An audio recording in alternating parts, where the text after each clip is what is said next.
안녕하세요. 오늘은 정영기 목사님께서 보내주신 오늘 맥체인 본문을 중심으로 아주 흥미로운 이야기를 좀 나눠보려고 합니다.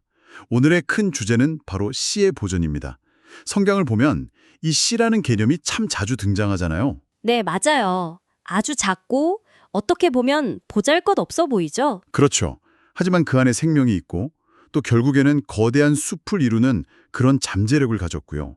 하나님의 나라도 바로 이 씨를 통해서 확장되고 완성된다고 하는데요. 그렇다면 이런 질문이 자연스럽게 생깁니다. 이토록 소중한 씨를 온전히 보존하고 또 번성시키려면 우리는 과연 무엇을 해야 하는가? 오늘 이 질문에 대한 답을 창세기, 마가복음, 욥기, 그리고 로마서 이 네 개의 본문을 통해서 함께 파고들어 보겠습니다. 네, 오늘 정말 흥미로운 여정이 될 것 같습니다. 보통은 한 권의 책을 깊이 보는데 오늘은 창세기부터 로마서까지 시대도 장르도 전혀 다른 네 개의 본문을 씨의 보존이라는 하나의 실로 꿰어보는 작업이거든요. 하나의 실로 꿰어본다.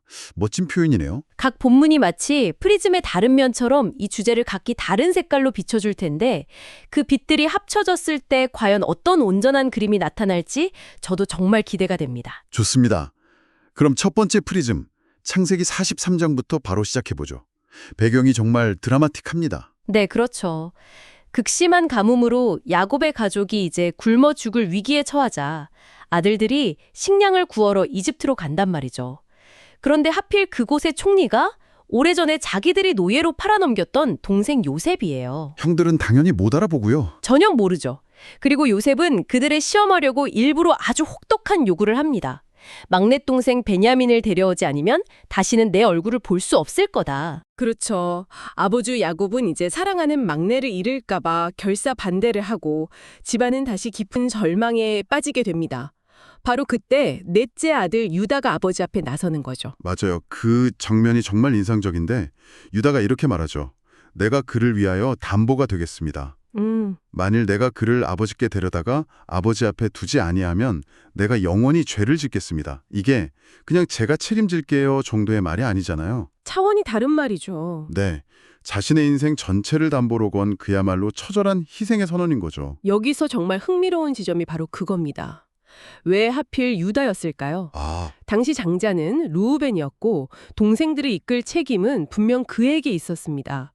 그런데 정작 이 결정적인 순간에 모든 것을 걸고 나선 사람은 넷째 아들 유다 같다는 거죠. 그러네요. 심지어 유다는 좀 부끄러운 과거도 있지 않았나요? 바로 그겁니다. 심지어 유다는 과거에 자기 며느리와의 사이에서 정말 부끄러운 실수를 저질렀던 인물이잖아요. 완벽하거나 자격 있는 사람이 아니라 오히려 흠이 있고 실패했던 유다가 나섰다는 점. 그 점이 중요하군요. 바로 그거죠.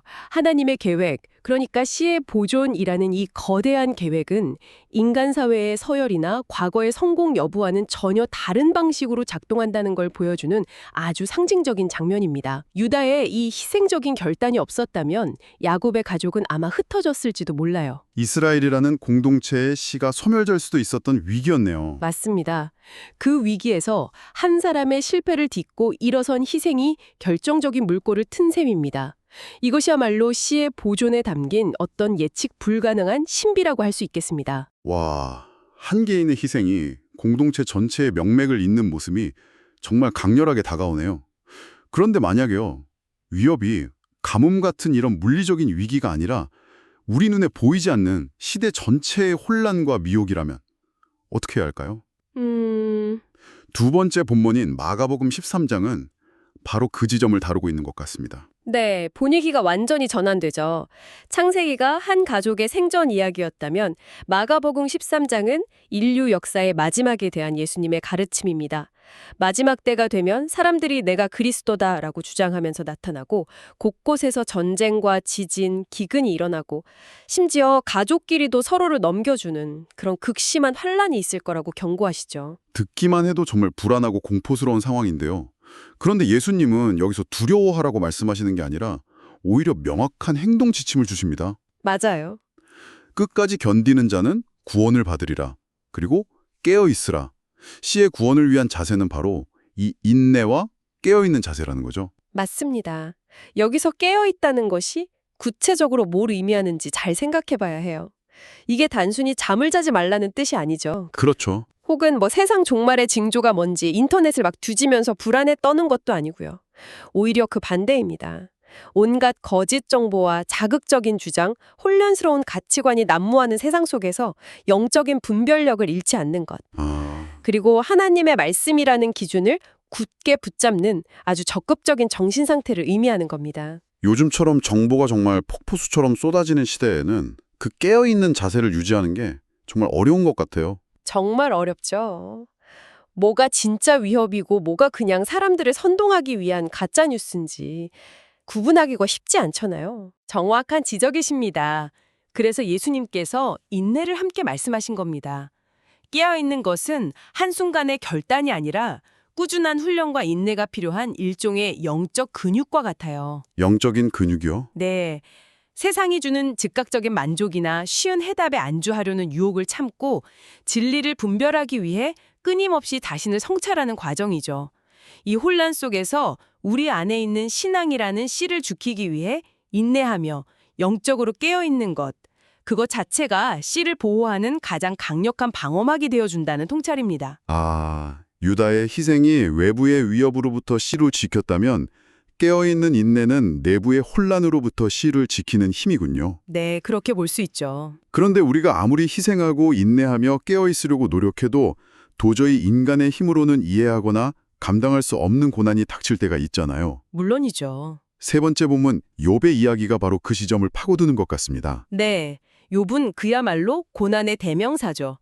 하루아침에 모든 재산과 자녀를 잃고 온몸에는 끔찍한 악창이 났습니다. 친구들은 와서 위로는커녕 그렇죠. 네가 뭔가 죄를 지었으니까 이런 벌을 받는 것 아니냐면서 그를 정죄하죠.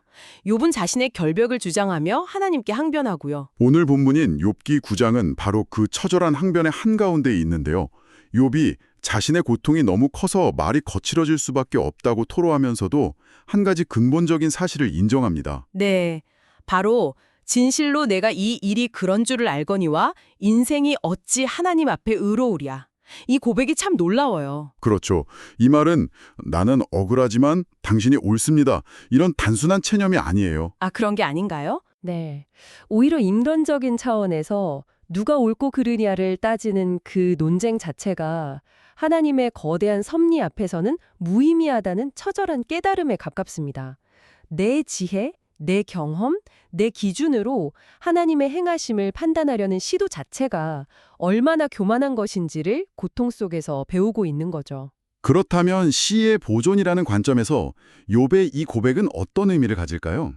모든 걸 하나님께 맡기고 우리는 그냥 아무것도 하지 말라 이런 뜻은 아닐 텐데요. 물론 아닙니다. 욥은 고난이 끝날 때까지 끊임없이 질문하고 씨름했으니까요. 네. 욥의 고백이 보여주는 건 시의 보존의 궁극적인 주체가 누구인지를 다시 한번 상기시켜준다는 점입니다. 주체가 누구인가? 네, 우리는 유다처럼 희생하고 종말을 기다리면서 인내해야 합니다. 그게 우리의 책임이죠. 하지만 그 모든 노력에도 불구하고 씨가 보존되는 근본적인 이유는 우리의 노력이 훌륭해서가 아니라 모든 것을 주관하시는 하나님의 주권적인 손길 안에 있기 때문이라는 믿음. 이 믿음이 있을 때 우리는 이해할 수 없는 고난 속에서도 절망하지 않고 우리 안에 있는 생명의 씨앗이 결코 죽지 않을 것임을 신뢰할 수 있게 됩니다. 이것이 씨를 보존하는 가장 깊은 토대가 되는 셈이죠. 인간의 책임과 하나님의 주권, 이 두 가지가 함께 가는 거군요. 자, 이제 마지막 본문입니다. 로마서 13장인데 이건 앞선 세 본문하고는 결이 또 다릅니다. 네, 많이 다르죠. 사도 바울이 성도들에게 위에 있는 권세들에게 복종하라고 가르치거든요. 이 부분이 성경에서 가장 논쟁적인 구절 중 하나로 꼽히죠. 맞아요. 바울은 아주 단호하게 말합니다. 각 사람은 위에 있는 권세들에게 복종하라. 권세는 하나님으로부터 나지 않음이 없나니 모든 권세는 다 하나님께서 정하신 바라. 아니 잠시만요. 이건 좀 고지고대로 받아들이기 어려운데요. 그렇죠. 역사적으로 보면 백성을 억압하고 착취하는 부당하고 사약한 권세도 분명히 있었지 않습니까? 그런 권세에도 무조건 복종하는 것이 씨를 보존하는 길이라고 할 수 있을까요? 바울의 가르침에는 어떤 한계나 조건이 있는 건 아닐까요? 아주 중요한 질문이십니다. 그리고 많은 사람들이 이 구절을 오해해서 독재 권력을 정당화하는 데 사용하기도 했죠. 하지만 바울의 의도를 제대로 이해하려면 당시의 역사적 맥락을 좀 봐야 합니다. 맥락이 중요하군요. 네, 당시 로마 제국 안에는 유대인들을 중심으로 로마에 대한 무력 저항 운동이 끊이지 않았습니다. 만약 초기 기독교 공동체가 이런 정치적 반란에 휩쓸렸다면 로마를 전복하려는 위험한 집단으로 낙인 찍혀서 복음이 전파되기도 전에 공동체 자체가 뿌리 뽑힐 위험이 있었습니다. 그러니까 바울의 권면은 시 자체의 생존을 위한 아주 현실적인 지침이기도 했군요. 그렇습니다. 더 나아가서 바울은 권세의 본질적인 목적을 이야기합니다. 하나님께서 권세를 세우신 이유는 사회의 질서를 유지하고 악을 억제하며 선을 장려하기 위함이라는 겁니다. 네네. 따라서 성도들은 세상의 방식처럼 폭력이나 불법으로 저항하는 대신에 그 사회의 법과 질서를 존중하고 선을 행함으로써 빛과 소금의 역할을 감당해야 한다는 거죠. 물론 그 권세가 하나님의 법에 정면으로 위배되는 것을 강요할 때, 예를 들어 예수를 부인하라고 한다면 그때는 다르겠죠. 그럼요. 사람보다 하나님께 순종하는 것이 마땅하다고 말했던 다른 사도들의 가르침처럼 저항해야 합니다. 하지만 일반적인 사회 질서 유지의 차원에서는 순종을 통해 공동체의 평화에 기여하는 삶 자체가 하나님 나라의 씨를 보존하고 세상에 그 가치를 드러내는 중요한 통로가 된다는 깊은 통찰입니다. 와, 정말 4개의 본문이 각기 다른 각도에서 씨의 보존이라는 주제를 비춰주네요. 자, 그럼 이 모든 걸 종합해보면 대체 무슨 의미일까요? 오늘 우리는 하나의 목표를 위해 4가지 다른 길을 탐험했습니다. 첫째는 창세기의 유다처럼 나의 자격이나 과거와 상관없이 공동체를 위해 기꺼이 나를 내어주는 희생의 삶이었고요. 둘째는 마가복음에서 본 것처럼 세상의 혼란과 미혹에 휩쓸리지 않고 끝까지 믿음을 지키며 영적으로 깨어있는 인내의 삶이었습니다. 네. 그리고 셋째는 욥기를 통해 이해할 수 없는 고난 속에서도 이 모든 것을 주관하시는 하나님의 주권을 절대적으로 신뢰하는 믿음이었죠. 그리고 마지막 넷째는 로마서에서 배운 것처럼 우리가 속한 사회의 질서 안에서 불법이 아닌 선을 행하며 평화를 만들어가는 순종의 삶이었습니다. 희생, 인내, 믿음, 순종, 이 4가지가 핵심이군요. 맞습니다. 그리고 이 4가지를 한데 모아보면 최종적인 그림이 드러납니다. 시의 보존은 우리의 희생이나 인내 같은 노력만으로 완성되는 것이 아닙니다. 그렇다고 하나님이 다 알아서 하시겠지라면서 우리가 팔짱 끼고 있어도 되는 것도 아니죠. 네, 그렇죠. 하나님의 절대적인 주권과 섭리라는 거대한 배경 안에서 우리가 유다처럼 희생하고 깨어 인내하며 선을 행하며 순종하려는 구체적인 삶의 분투가 함께 어우러질 때 비로소 우리 안의 씨앗은 안전하게 보존되고 풍성한 열매를 맺게 된다는 겁니다.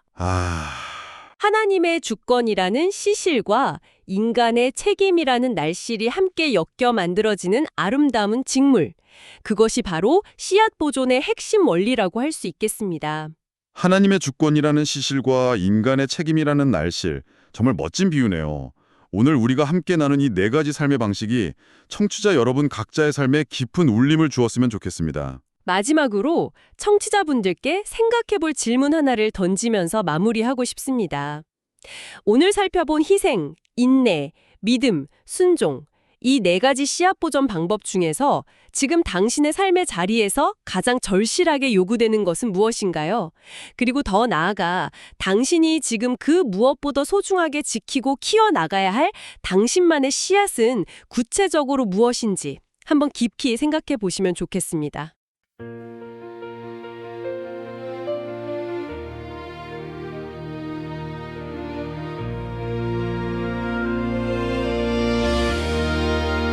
다시 닥친 가뭄 비어버린 자루와 다 들어가는 야곱의 마음 막내 베냐민을 보내야만 살 수 있는 위태로운 운명 앞에 넷째 아들 유다가 아버지를 향해 결연히 외치네 내가 그를 위하여 담보가 되리니 내 손에서 그를 찾으소서 형제를 살리기 위해 자신을 던진 거룩한 담보의 고백 유다의 희생이 죽음의 문턱에서 가족을 건져냈듯이 생명을 보존하는 힘은 나를 내어주는 사랑에서 시작되네. 하나님 나라 씨앗은 주가 보존하시네. 희생의 사랑과 깨어있는 믿음으로 지키시네. 환난 속에서도 끝까지 견디는 자주권자 하나님 앞에 겸손히 엎드리는 자 그 순종의 삶을 통해 생명의 씨는 번성하리라. 무너질 성전과 다가올 환난의 날을 예고하신 주님 미혹과 난리의 소문이 온 땅을 뒤덮을 때 삼가 너희는 스스로 조심하라 깨어있으라. 말씀하시네 거짓 선지자와 세상의 유혹이 우리를 흔들지라도 끝까지 견디는 자에게 약속된 구원의 영광 시의 보존을 위한 자세는 잠들지 않는 영혼의 파수꾼 되어 다시 오실 왕을 기다리며 오늘을 정결케 사는 것이라네. 하나님 나라 씨앗은 주가 보존하시네. 희생의 사랑과 깨어있는 믿음으로 지키시네. 환난 속에서도 끝까지 견디는 자주권자 하나님 앞에 겸손히 엎드리는 자 그 순종의 삶을 통해 생명의 씨는 번성하리라. 인생이 어찌 하나님 앞에 의로우랴. 탄식하던 이를 그 고백지혜가 뛰어나시고 능력이 많으신 주권자 하나님 앞에 우리의 공로와 지혜는 안개처럼 흩어질 뿐이라네. 산들을 옮기시고 바다 물결을 밟으시는 이 고난의 폭풍 속에서도 씨를 보존하시는 분은 오직 주님이시니 이해할 수 없는 시련 중에도 그분의 손길을 신뢰하며 전능자의 섭리 아래 나의 생명을 온전히 맡기리. 어두운 세상을 비추는 거룩한 질서의 빛이여 모든 권세는 하나님께로부터 왔음을 믿고 복종하라 하시네. 사랑은 이웃에게 악을 행하지 아니하나니 사랑은 율법의 완성이요 어둠의 일을 벗는 갑옷이라 권위에 순종하며 선을 행하는 하나님 나라의 백성들 단정히 행하고 오직 주 예수 그리스도로 옷 입을 때 우리 삶의 향기가 씨를 보존하는 거룩한 통로가 되리. 유다의 희생으로 형제를 지켜내고 예수님의 경고 따라 깨어 기도로 서며 여한 고백처럼 주권을 인정하고 바울의 권면대로 사랑과 순종을 행하리. 보존된 씨앗 되어 주님 나라 완성하는 우리 되게 하소서.